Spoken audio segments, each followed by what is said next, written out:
I guess let's take a look around again. We got the view, of course. I'm trying to get damn birds under control. There's ants everywhere.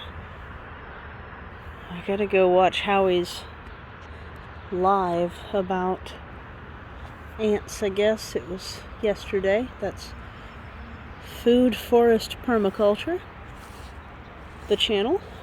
It's got like a little tree drawing as the icon. I've never worried about ants as much as I do right now, so this is frustrating. But, oh, we glossed right past some of the good news. We got irises blooming, and those are some of my favorites. This one's just getting started.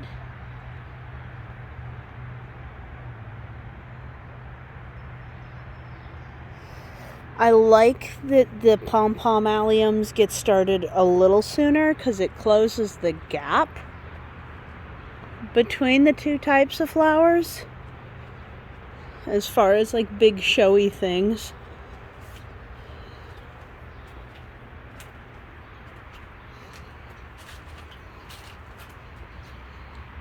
Still haven't figured out how to get this out the way. Pom-pom irises, a couple of tree lilies starting to bud up here.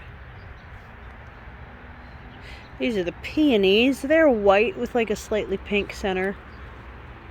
Got a couple up there too. They came with the house. The pond's got a decent amount of water in it. I'm thinking maybe I should pull the leaves out of there or something. I'm not sure. I don't know how to maintain an ephemeral pond. I haven't gotten into bother with the eggs for a couple days. I probably should. Huh, kids? Do you think I should?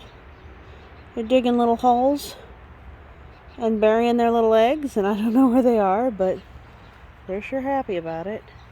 You see Splotch right there. And all the other birds. They're having fun. I did get the log out, and I got another fire pit fire going last night. So that batch of ants is taken care of. The Baptisia, or false indigo, is budding up, so it will probably bloom soon. I'd like to have more of these growing.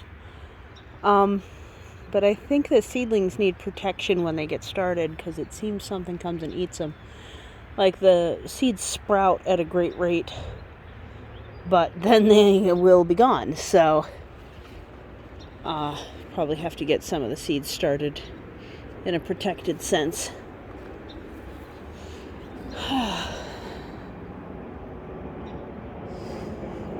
A lot of my little potted hedges and things are doing really good back here. Still don't know what... Sorry about the airplane. It's over there. Still don't know what some of these things that I originally thought were Saskatoons when I transplanted them are. I am noticing that I very well might, now this is the male, but still, I very well might get fruit off of these silver vine kiwis in the very first year, so quite pleased with One Green World, especially considering those got shipped all the way across the country. They got some frost scald from, I think just from the fact that, our weather and Seattle's weather are quite different. It probably won't experience frost scald in the future. I think it's just that they were further along than our weather recommends. We've got blooms. Trying to get started on this hardy Acai kiwi, which is a self-fertile type that if trimmed for the greenery every frickin' day, well, at least once a week, if trimmed for the greenery at least once a week during the growth period, will fruit. But you really do have to get all of this excess greenery where the fruits aren't removed extremely frequently. because it'll put all its energy into that greenery. And then the kiwis are about that big. Oh, are they good? They're very good. But if you don't do that, then it drops the fruit way before it's ripe, and it won't shelf ripen. I tried. Let's see. I am noticing that the black cherries seedlings and potted small trees, like, they're not leafing out. Here, let me get past all this. Like, the branch is still supple, but there's no leaves, and I don't know why. And it's true for the littler ones too. So I'm really glad that I got a couple of them in the ground real nice, like, before winter, because the ones that were in the ground are leafed out. Let's go back, I'll show you. Oh, this is a bad plant. That is a bad plant. This is that invasive bittersweet, and it's getting started all up under here. Oh no.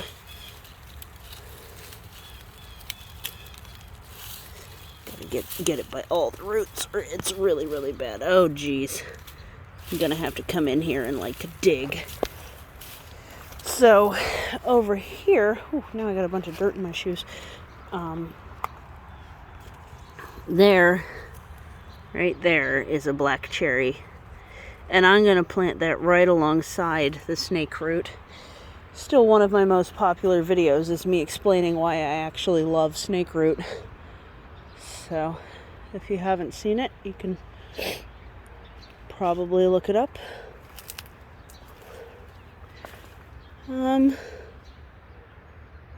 Yeah, that transplanted rhubarb is doing really good. I do need to get... I got them out from back there, but now I need to still get them planted, all of the black cap raspberries. I want to put them in front of the guardrail, as well as some of the thornless black locusts, but they'll need protection. Last year I never did figure out what these were, so they're still there. I didn't end up seeing them bloom, but there's two. And then if I were planting them every now and again, that would be the last one. The whole tire got dug out. I'll show you. Like down here I had, or did I backfill it? I had a critter come through and just tear a lot of this up. So, a little annoying. I'm finding it's actually a little harder to weed this high plot because I can't just stand on it and stick a shovel in it to get the really deep-rooted things out. So I may end up... Oh, what the heck is this? I think... Oh, yeah. I don't think that's a good guy. I think that's buckthorn. I may end up smothering this on the regular, honestly.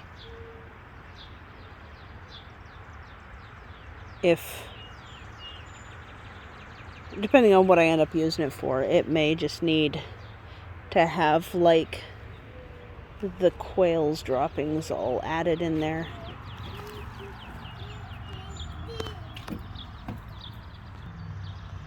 I paused to not interrupt the family, but they didn't even notice me, or they thought I was filming and ignored me because they're younger, so they kind of get it. Did I notice to tell you that the poppies are out? It rained earlier today, so they're a little rough, but look at them. Aren't those cool? Bright, bright orange, which is my favorite color. And what I had just zoomed in on looks like a black walnut tree to me. Yeah.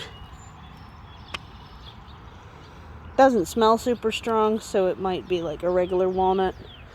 Nonetheless, it's not what I'm trying to grow there. So these poppies do take over. They're from what used to be the older florist gentleman's house down the street. He's no longer with us, but many of the flowers that he grew are. So it's nice.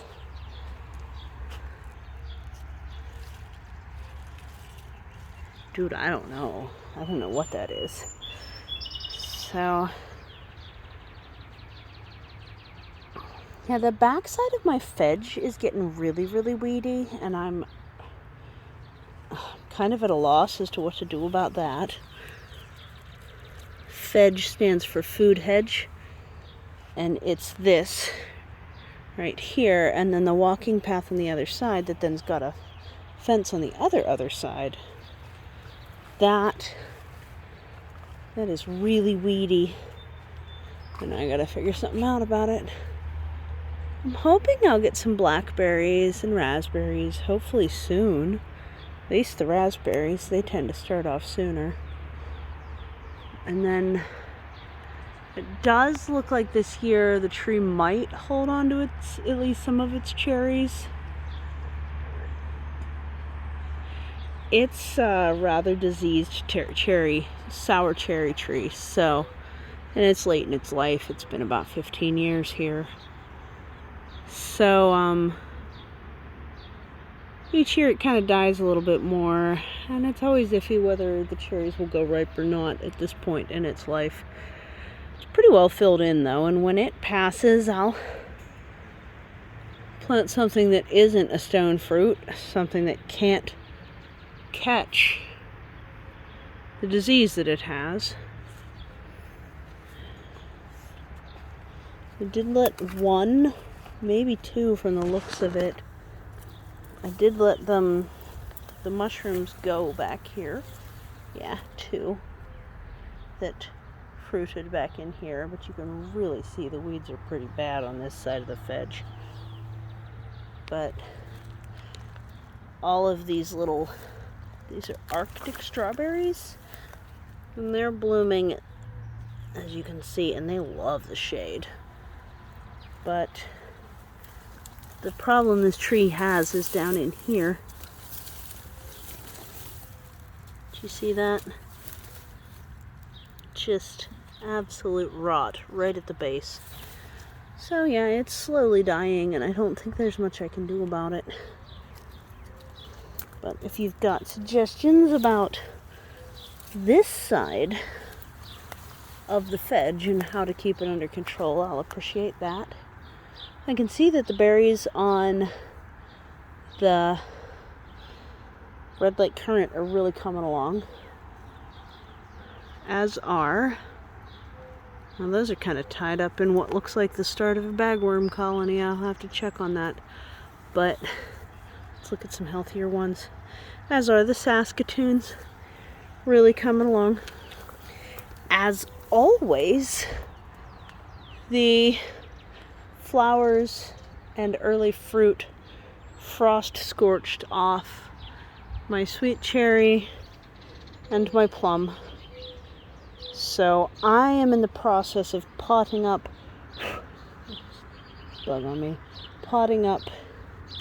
hopefully today, because I pulled it. I'm hoping to pot the baby plums. It fell down a little bit, but it's only been like that like a couple hours. So right here you can see these taller ones. Here's how I could tell for sure that it was my plums, because I put a big handful of sweet native plums that were from an established American plum that a friend had access to. I found out that it's not a local wild type. It is actually from a cultivar, but at least they have proven they're native, and they have proven that they can fruit here, which a lot of times plums and cherries do not fruit here. So that is a Northern Sky sour cherry, Northern Star sour cherry in the middle between the two Saskatoons there. That's dying, but has put out just a tremendous quantity of fruit every year. It's got suckers that aren't doing anything yet, but I'm going to let a lot of the suckers go. Unsure if that is a rootstock variety. If you know, let me know. Have not yet taken the cage off of this persimmon, but I have heard that now that it's bigger, I can. Also, I think if the deer wanted to eat it, they would. I'm very happy to see that the jewelweed that I transplanted in when they were ripping out my uncle's yard for the highway did really have naturalized, because those reseed. They are annuals. And then I do want to pull up this. That's probably a clove currant, because that's the one that typically reseeds in the yard. But, yeah. Are we droopy? Are we not getting enough? We're getting enough water. You're just being... You feel stronger than you look. Okay, weird. There is a hose down here that goes right up to the plant. And when the rain barrel over there gets to a certain height, it overflows to the persimmon tree because that's how much water they need. But I still need more secondary overflow for that particular tank, and I'm working on ideas for that. So, yeah, I guess that's most of the garden. You can tell that I have not harvested my rhubarb. But I think things are doing okay. You can see there's diatomaceous earth on everything. This is sea kale. I probably didn't need to let all of them go to seed. I probably could have eaten several of the floret heads, but I wasn't really thinking about how many that would be once they bloomed out. They're cute. I'm looking forward to trying it with those seeds. And I do have seeds in the cabinet too that, not cabinet, I keep mine in the fridge. In an old pipetter box because I'm an admin at a lab. The medium pipetter box. The ones for the 10 to 1,000 size. When you take that little tray out and recycle that container that the medium pipetters came in is perfect for seed packets, just in case you needed to know. But I am looking forward to trying to get seed started on that. I bought 3. They're really tasty. The sea kale I like. It's very much like regular kale. Needs cooked. It's not as good fresh, but I like cooked greens better than fresh greens anyway. And it's not bad fresh. It's only bad fresh because I don't like fresh greens, so I'm probably not the right person to ask. But, yeah. The retainer wall is at a safe point where it's at least not going to further fall, I don't think, and it certainly wouldn't trap anybody. It definitely did start at the downhill point from 13 years of compost being right there. So if you have control over where compost is, expect things down water from it to die and be ready for that. But, you know, I don't really have control over where they put their compost, so I just have to work around it. But because all of the root mass died, then the soil was very shifty, very loose matter, and ended up sliding to a point that the retainer wall came down. I'm trying to get extra strong plants in there now, ones that don't care. The noise is a train. Can you see it? It's down there. I can see it, right? Yeah. can see a little glimmer of it. Where's my finger? Haha. Where am I? Right here as well. And the screech of the wheels on the rails, but also the sound of the engine. So, the river's a little bit obscured. Looks like we've got a little bit of sunset light starting to glimmer the sky too. That little bit of pink. So, hope you're having a really good day. I gotta get back to transplanting my plums. Thanks so much for visiting the cliffside. It's down there. It has a stairwell. If anybody's new, my cliffside does have a stairwell. I'll at least show you the stairs. Look right here.